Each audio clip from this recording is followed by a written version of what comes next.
Welcome everybody to the second episode of Rue'd Culture. Scott Alters here at Saint-Marc restaurant, and joining me today is Chason Spencer from Chancho King. Welcome, Chason. Morning. Yeah, nice to Hey, meet Dan. you. I've been doing fantastic. I know that times are rough for a lot of people right now, but we wanted to at least make some stuff that talked about the future and how we're going to make things better in the future once the quarantine is lifted. Kind of like the stuff we talk about every time we're together. Time is like the stuff we always talk about. Yes, taking over the world. Yeah. So let's first start by talking about Chancho King. I know a lot of people are familiar with the business. It's quickly becoming definitely a fan favorite here in Jacksonville.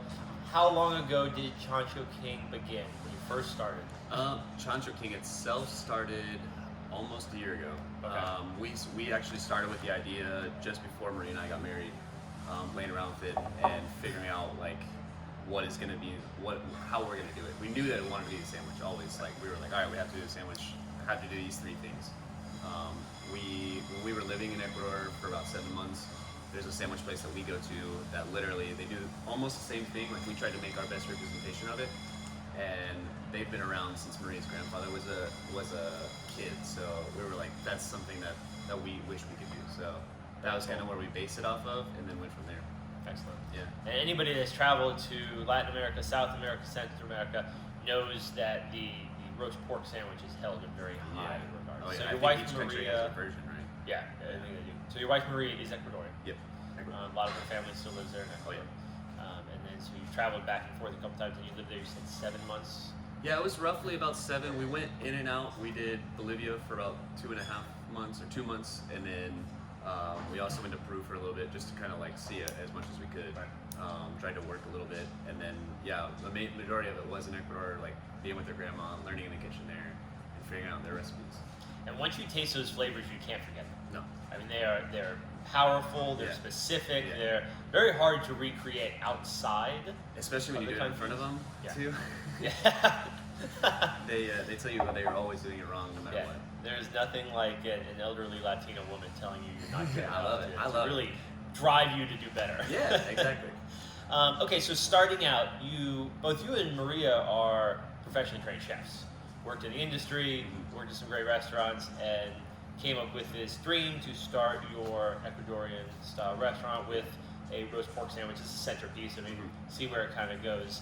Talk about those early days, really the initial idea of leaving your profession and moving into your own business. I mean, for at least the first 7 months, I was working 2 jobs. I had a day job and this one, Chancho King, to do that. And really the main goal was just to prove that we could actually make money, first of all.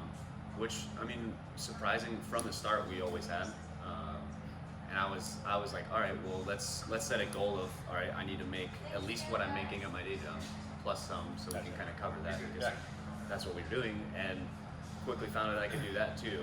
And then finally the time came when I was at TPC at the time with Maria. Chef Chason came to me and was like, hey, I want to know your next steps. And I was like, honestly, we could decide a date, figure this out, and let's go from there. And he said, well, how about after tournament? You're done, and you can go full time. And I was like, without missing a beat, I said yes. But then I realized what I said, and I was like, okay, now I really got to figure this out. Right. This is now solely me, or like not just me, but like now it's my only form of income. So I was like, got to make it happen. And from then on, it's just like literally every day I'm making it better by any way that I can. Every day we tweak something.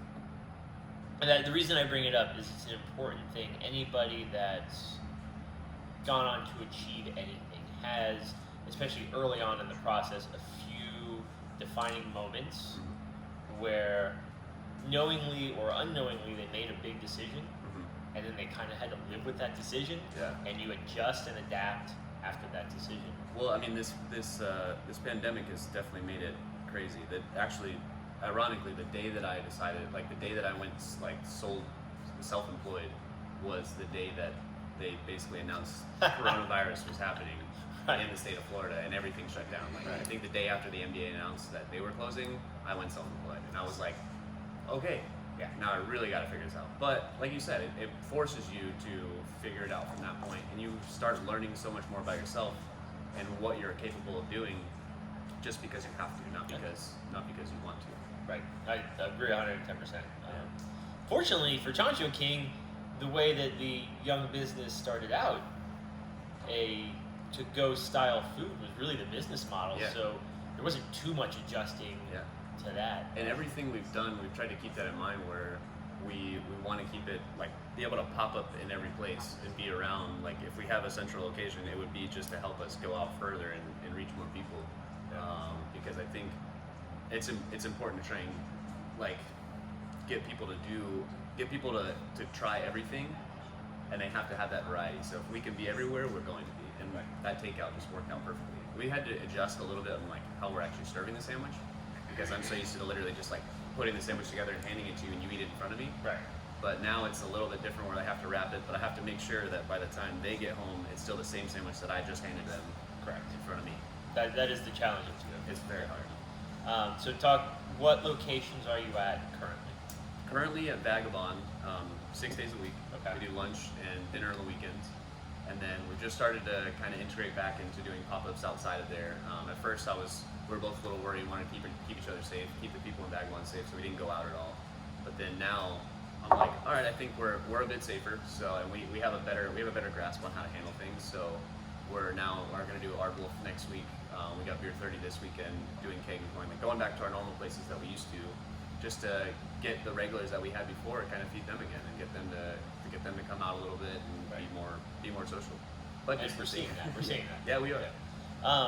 And that was one of the reasons why I really wanted to have you come on today, is we're hearing a lot about the struggles of existing businesses, but as you just mentioned, your business was in its infancy, more or less, when this pandemic and quarantine went into effect. And we don't hear a lot about brand new businesses. Yeah.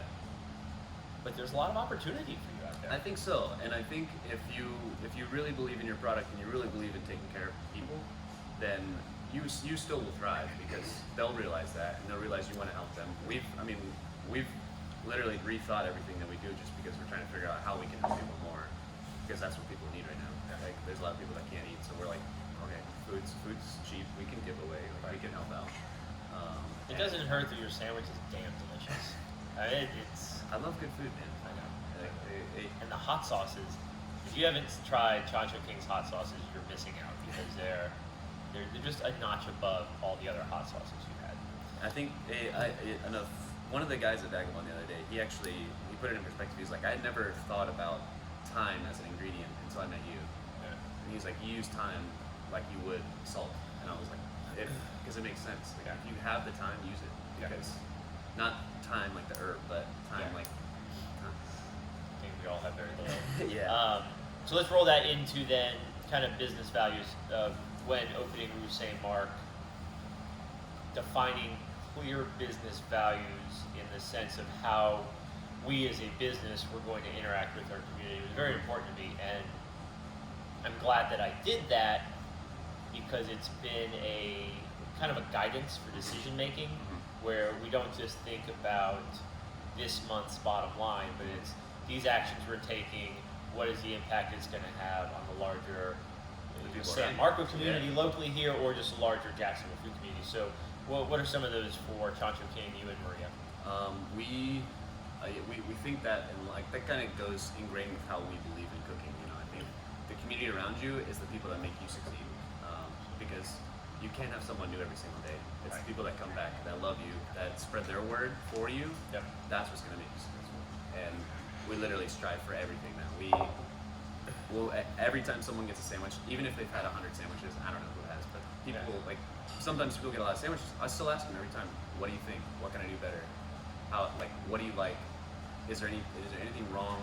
Normally they're just like, it's great, like, why do you always ask? But I'm like, I like to know these things. I want to make sure you're happy every single time. It's a challenge to find honest, constructive criticism. I think so. It's a challenge, because especially, I mean, first of all, you have to be a person that's open to it, that wants it, because you know it's going to inspire you or motivate you to do better. But to find good sources of criticism are difficult. You really have to build enough trust with the people that love your business that they're going to be honest with you. And I think that goes back to your community. Like, question is if your community is constantly coming to you, then you're going to trust when they say something to you, and you're going to go above and beyond to make sure that it's better, because they're the people that are literally making it happen for you. So that's exactly it. The criticism I take most to heart, if we have a guest who is a very regular guest and they come in, hey Scott, dinner's wonderful, and then one night, the fish could have been cooked a little bit less or something. I know that person is giving me very, very honest feedback, and that's something I need to immediately pay attention to. You go back and you look at things, and you have to. I know that definitely for sure. So very, very valuable.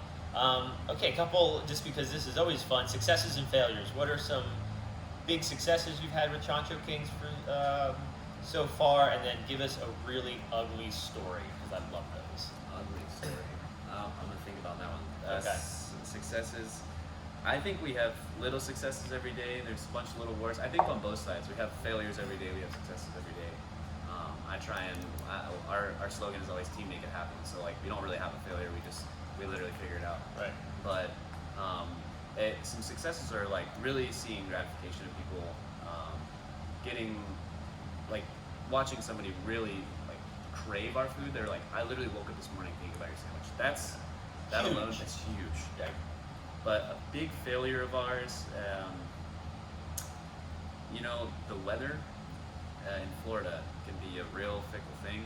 I don't want to say bad words on here, but we started in summer, and basically like every single day that we would do a pop-up, it would torrential downpour, and we were forced to figure things out. And imagine having a charcoal grill or a cachina, charcoal, and just a Walmart tent that we had, a $40 Walmart tent, a tablecloth.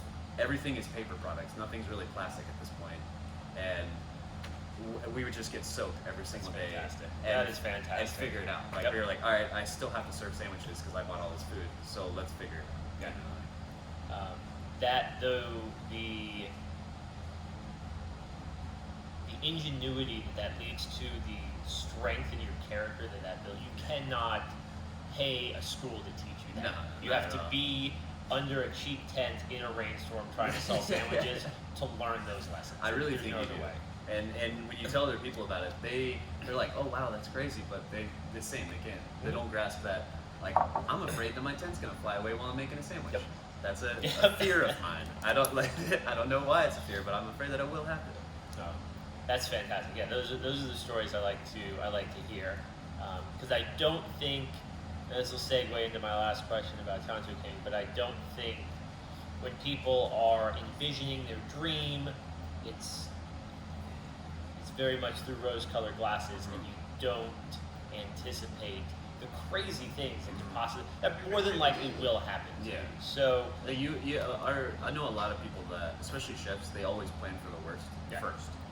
They always absolutely. think of the worst possible situation before they start thinking about the best, because they need to know how to handle what they don't think of. Right. And I think that it definitely makes you a bit stronger to be able to do it on the fly. And less fearful. Yeah. You know, it's probably not going to be as bad as that one time that we were in a hurricane serving sandwiches, so I can handle that. I can probably handle whatever comes my way. I think anybody that is trying to start their business, they just have to realize you have to work. Like, you have to put it in. Like, hours, if it's an 18-hour day, back to back, That's what it is. that's what it is. Yep. So that was my next question. What is advice for future business owners? Anything else you'd like to add to that? I think that was a very good response. Love what you do. Love it. Until it hurts. Until it hurts. Okay. And then keep going.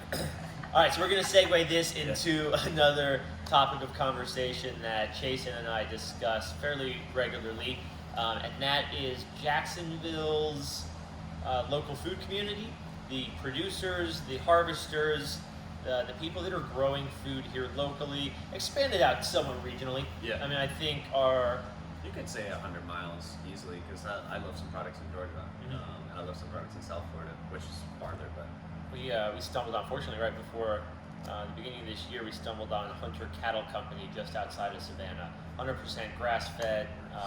they do a beef or a dairy? Beef and pork. Wow. Beef and pork. Phenomenal beef. Nice. Great marbling, just real beef flavor to it. But 100% grass-fed. Listen listening to these guys talk about how they maintain the soil and the grass is an hour-long conversation in itself. And I was so impressed before I even tried their beef. I always say farmer stuff the best answer. Oh yeah, absolutely. Every time we're going to get a lot of farmers on this little can't little wait. interview session because they're wonderful to listen to and they get excited. Yeah. But so if you put just kind of Savannah down to Gainesville, kind of drew a circle around that and called that our little region here connected to Jacksonville because there's some fantastic farming out in Alachua County, Gainesville, It really is. even west of Gainesville. I have. Rue Saint-Marc has been open for 3 years. We've been really committed to finding great local purveyors. I think that's why you and I hit it off too, because right away we're both on that focus of finding everybody around. Find us. the best. Yeah, find everybody around us. I still get excited thinking about it. The quality of food that is grown in that imaginary circle around our city. It's world-class fish, world-class shrimp, beef, pork, poultry, and then all kinds of vegetables. Yeah, we have the pork that we love using, the farm that we usually go to. They're also the same exact breed, the same exact pork is being used in Michelin star restaurants in the UK. It's crazy, and we don't even know about it.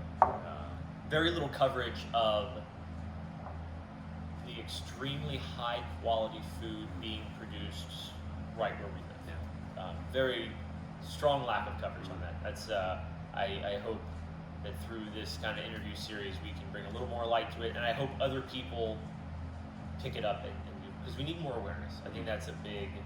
You and I have talked about that a lot, but how can, as a food community, we begin to create a demand, not just for local food, but for high quality local food? Yeah.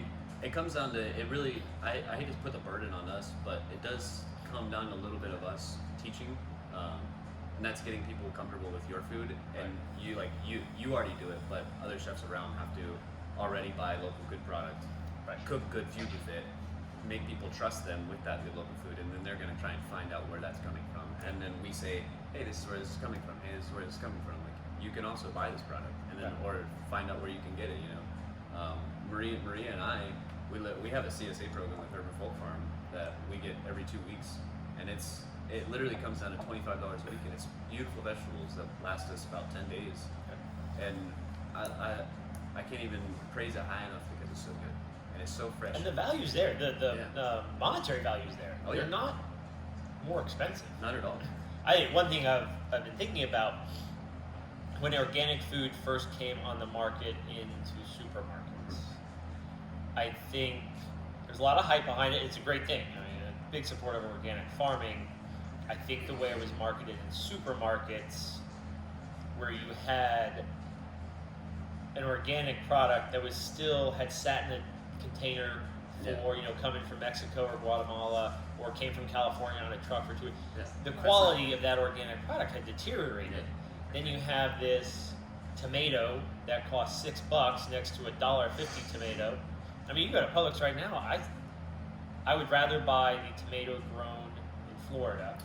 It's non-organic but fresh and delicious than the organic hydroponic tomato from Canada. And there's no telling. There's no telling how many times it goes in and out of temperature and all those things. I'm sure they do a great job at transporting stuff, but literally you don't have to refrigerate most vegetables, eggs, those things, because they come from the ground to you, and they still have that natural light.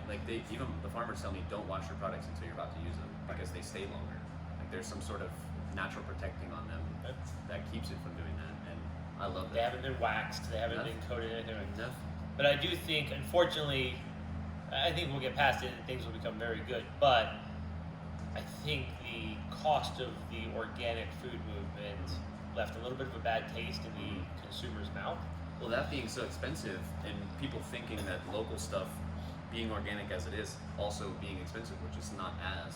Because they grouped the two movements together. They put organic and local together, and people kind of saw this price barrier, and they just opted to buy the imported thing from Mexico. Because it's cheap. But I think we need to rebrand it, that there are local farms here practicing organic practices. Some are certified organic, some are not, but we've thought about we should do culinary classes for not only kids but moms because they're cooking at home as well. Yeah. Those kind of things, and literally only using fresh product. And I think that would be super ideal because then it's starting to get the word out of like where you can get it. And we're not only teaching them how to cook it, how to prepare it, how to store it, where to buy it, those kind of things, and that's going to make a difference in the long term for the kids growing up, because then by the time they're older and making food, it's going to be first nature for them to just get local. To go to a farm stand to buy the vegetables for the 100%. week. Yeah. Now we're seeing that currently where these local farms are, to some extent, having a boom in business right now. Yeah. Because of people's, whether it's fear of going to the grocery store or what we've seen over the last couple of weeks where large-scale industrial commercial farming is... They're overproducing. They're overproducing. Yeah. They're having major problems with storage. I mean, we're seeing a lot of the negatives of industrial farming. Granted, this is a once-in-a-100-year scenario, but we're still seeing just the negative sides of it. Yeah, it's just so much loss. It's terrible to see, and you never want to see food go bad. It's like one of my 3 top pet peeves is to waste good food. On the other side of that, though, we don't currently have a strong enough local food system to feed the city if it wasn't subsidized by some industrial farming. Yeah. So I think for you and I, we'd like to see much more of an increase in quality, good local farms, all able to create a financially viable business so they can have a nice life for their families and support the community they live in. You're cutting down on transportation costs, so right there, that's going to get passed on to the consumer or stay in the pocket of the farmer. Yeah. And then the one that I think is often neglected, but when you buy product from a local farmer, especially as we go into somewhat uncertain economic times, that farmer is going to spend your money back in that community. Yeah, I almost think we every need farmer that I know right is now. very local oriented as well. So they're going to buy it from people that they know that are around here as well. So it would just make sense. Even if it's just paying a mechanic to come fix your tractor. Yeah. It's a local guy Yeah. that's coming to fix your Standing tractor there. who then, so keeping our food dollars in our local economy is going to be pretty important, I think, over the next couple of months as we come out of quarantine, trying to, And trying to keep jumpstart the that economy. wave going of people buying from local too. When grocery stores become a bit more safe, I really hope that people stay in that movement and stay like going to the farms constantly to get at least their meat or starting with something, and just keep going from there. I know there's been a lot of movement for getting like remote markets back up, like Beaches Green Market, Graham. They want to do those things again so that farmers can start selling again to people because we need it. I hope we actually see an increase in it, because I would assume one of the contributors to the boom in local agriculture has been the fact that people have time to drive to the farm to buy the produce. That's true. So having more time because nobody's working or working from home, accessibility to the product is probably a bridge that needs to be crossed to see more people choosing to buy local. We'll have to see another distribution or some sort of way that can get it to people's Farm stands are great. Yeah. I wish they really, laxed the regulations a little bit on starting a farm stand. Yeah. But it might be a little out of place at first, but I think San Marco would be a spectacular spot to have a farm stand twice a week. Mm-hmm. And a lot of people that live in San Marco cook at home. I mean, that's still a thing here. To have a farm stand for them to purchase this. CSAs are the other great way to do that. But I think with CSAs, people kind of have to take what comes with the box, where if you had a place at these same farms could set up a stand. And you pay and everything. Do your daily. Yeah, I love it. I would like to see Saint-Marc's patio become a farm stand one day. That's on the list of things to do. So That'd be really cool. We'll have to get there. Get something. And if I say it on social media, it'll become true. Right? That's how it all works. So It's on the internet. putting that out there right now. So kind of coming to closing this, I think another important thing that isn't necessarily realized, but when you buy local food, you're getting a very freshly harvested product. And a couple things. First of all, it's the most delicious it's ever going to be. Yeah. And second of all, it's the most nutritious it's ever going to be. It has the most nutrient content, the most mineral content. So the health benefits of eating something that was harvested yesterday far superior to something that was harvested 3 weeks ago. And I definitely, I mean, me personally, I waste less because of that. Absolutely. Because it came from someone local. Someone put like someone I know personally put work into it, so I'm not gonna waste their work. Right. And I literally, we save everything now. Like if I don't use it, it turns into stock or something, and we're gonna figure out how to compost and all this stuff. But I really think it's important. You have a better feeling towards it, or to not like just throw it away in the trash. You want to be like, all right, how can I use all of it? That is, you hear a lot of chefs talk about that, and it's not just, everybody knows somebody grew this or somebody raised this animal, but when you have a connection with the person that actually did it, somehow it hits you a little bit more deeper, and there's more respect as the consumer for the producer. And I think that's, if you talk about things that lead to building strong food culture, that's one of them. Some of the best advice that I've gotten from a chef that I look up to is know your farmer by first name. You know, get to know them. Get to know. Like I like to take it one step further and say know what they like to drink. You know. There you go. Yeah. Know what beer they like or whatever. Buy a farmer a beer. Yeah. That is good advice for anybody. They'll like you. But I like that. I live by that just because I think it makes an importance in what I cook and what I do in my everyday life. And growing up here in the South, Southern, I think Southern has a different meaning now than maybe it once did, but Southern was connected to your food. It was a big part of Southern culture. Yeah. You automatically assume there's a lot of soul into it. There's always a lot of fat and all that, but I think there was more of love into it rather than just pure technique driven. Yeah. But I think I would like to see Jacksonville embraces the Southern identity in some varying ways. I don't know if all of them are positive, but if we could embrace our Southern heritage by becoming more connected to the people growing and raising and harvesting our food, that would go. I mean, look what Sean Brock did. I mean, he built something amazing, and I'm not saying that we have to go to that degree, but it's definitely here. You know, there is that culture in North Florida. Like we have that. You have the ability, if you live in North Florida, to buy your shrimp from the fisherman that caught it. I did. I just did the other day, actually. Yeah. You have that ability. You have the ability to buy your vegetables from a farmer that grew it. Yeah. You have your ability to buy your pork chops or your chicken or your steak from the man or woman that raised those animals, the rancher. So the ability is there. The availability is there. I think slightly easier access and just more awareness of the benefits and why it's worth your time to go a little bit out of your way to seek out knowing the person. And I think people are gonna start to feel a healthier life. You will. You're not gonna have so much processed food. We try and cut all that out. Maybe a few junk foods here and there, but you really try and eat as good as possible once you start eating that way. Because you're like, wow, I feel you have more energy. I wake up earlier now. I do more things just because I have more energy. Not because I'm drinking more coffee, it's because I'm eating better. I do drink a lot of coffee.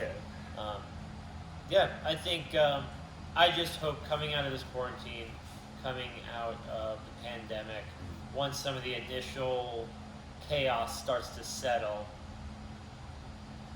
I hope we can put a focus on systems that worked well for us during this and should be expanded, i.e. local farms being able to supply food to the community they're in, and maybe shy away from some of the food systems that have proven ineffective or even dangerous at times. I mean, I think I can say as Chancho King too, we've already started to rethink, with plants closing and having mass coronavirus outbreaks in certain meat plants and stuff. It certainly puts concern on us on where we get our meat. And Maria and I instantly both thought, well, why don't we just buy from Lola Farms, like where we already go? Kim does amazing stuff with her products, and we were like, we might as well, instead of, a goal of mine is always to think about our carbon footprint and how much we're actually doing. And right now, it's too high for what I like. So the only way to cut that out is just to use the entire pig from now on. and we might just start buying whole pigs and turning that into what we use for our pork sandwich rather than one single cut. And Chancho King is now part of a community as opposed to being a business that services people. Yeah, we're You're part of something thinking bigger about than your everything. business. Yeah, we're trying to make sure that from start to finish, we have not control, but at least the knowledge of what's going on, and can insert the love that we want to. That's our main goal there. Very cool. Yeah. Very cool. Well, I think we covered a lot of very good ground there. I hope that is positive information for people. I know that, once again, we're at a time during this pandemic with severe uncertainty, Yeah. but instead of sitting around worrying all the time about how bad it could be, we could start, I think, shifting our focus a little bit more to improvements we want to see When we get out. post-quarantine, Yeah. post-pandemic. We need to have these conversations so Yeah. we don't just go back to old ways that have done some damage to our communities. Yeah. I agree. I couldn't agree more. I think it's if you could say anything, just look at the positive side of what's coming out of this. If people are buying from farms more, there's no need to stop. Just keep on going. Keep on buying from Yes. them. Keep on supporting them, and stay New positive about it. habits. Yeah. Better new habits. You're gonna learn a lot of things about your own cooking skill, your own life, and it's really cool that you can do it with people around you. I think that's a important thing. I love it. Chason, thank you so much. And